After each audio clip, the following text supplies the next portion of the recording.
what's up mga kadot? For today's video mga kakadot, tuturuan ko kayo kung paano mag-register na yung SIM card. So ngayon ang ituturo ko muna yung SIM card na TM or Globe, kasi mas magaling ako nun eh. So let's do this.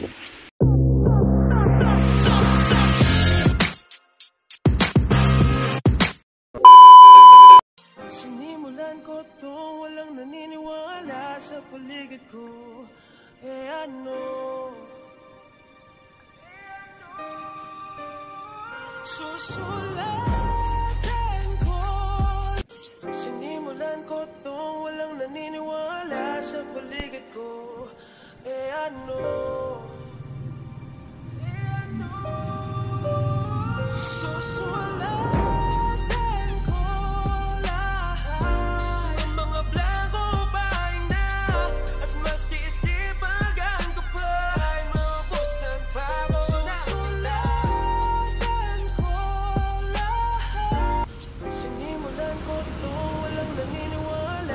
Paligid ko, ano?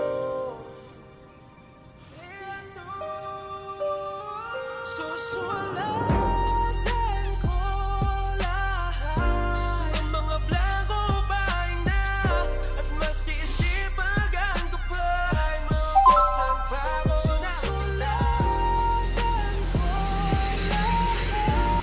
Sinimulan ko to, walang naniniwala. Ito yung OTP. Ito yung OTP niya, 475735.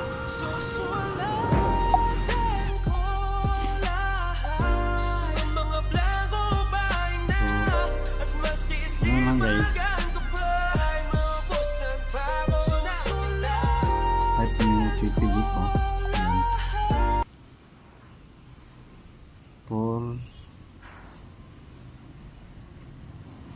47 dito 5735 475 475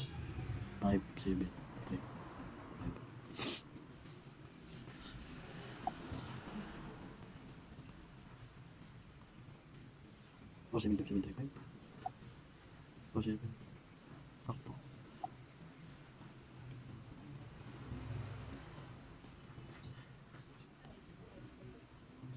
Basta magtitik lang yan ng code guys. Tapos naman ako kasing nag-register, sinampol ko lang sa akin. Pagkatapos yung mga SIM nito guys. Dito guys, makuha ko na yung OTP ng nagpa-register ng SIM card. Ilalagay ko yung information niya sa valid ID niya. Like this. Roel Espinosa alias Bahogulo. Yeah. First name, Roel. Ito yung serbo. Serbo, ginagawa. Ano, isipin mo. Ha? Wala. Serbo ko eh. Espinosa. Imano ka, minawa. Imano ka. Hermano. Idaha, idawa. Junior ka? Ilit. Birthday. 15 August 26. Saan ang dawa rin? 08 26. Ay, suko nila. 08 26. 1974. Ha? 1974. Grabe. 74 na. Isa ka, male ka, female? Meron ka ba rin? Female. Isa ka, nationality. Ano? Toko. Toko. Trip. Stick. Isa ka. Wala. Barlera. Barlera. Pada. Pada sa yun. Ay, Mirayon. Mirayon.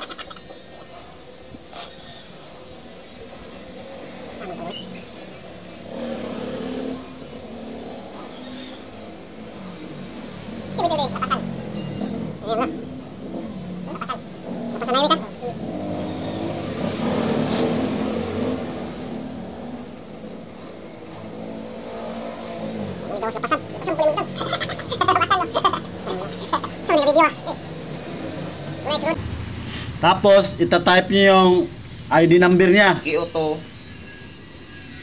Driver's license. Pagkatapos kung hindi valid yung ID nyo, lagyan nyo lang sa baba o type nyo others. Click nyo, tapos pwede ang ID na pang eskwelahan na, ID school ID, other. Pwede ang school ID, tapos yung ID number lang yung gagawin yung itatype nyo. Baka mag-isip kayo dyan, pwede kahit anong ID basta may ID number. So ito na guys, lumabas na yung verification ng valid ID niya. So ito mangyari.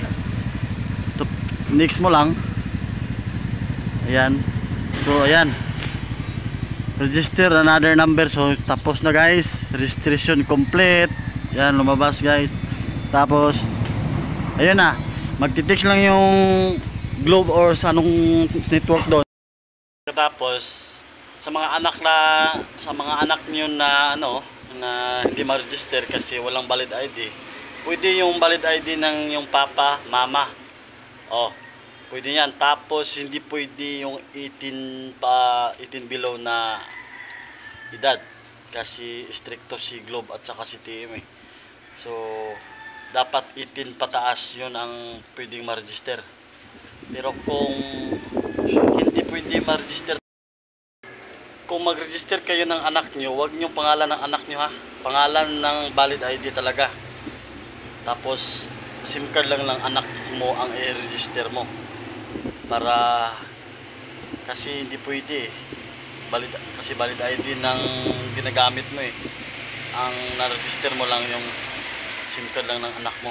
So lahat ng information sa'yo kung sino man yung may valid ID. Yun lang. Yun lang guys, hindi pa talaga nakaintindi, mag-comment kayo tapos sasagutin natin yan.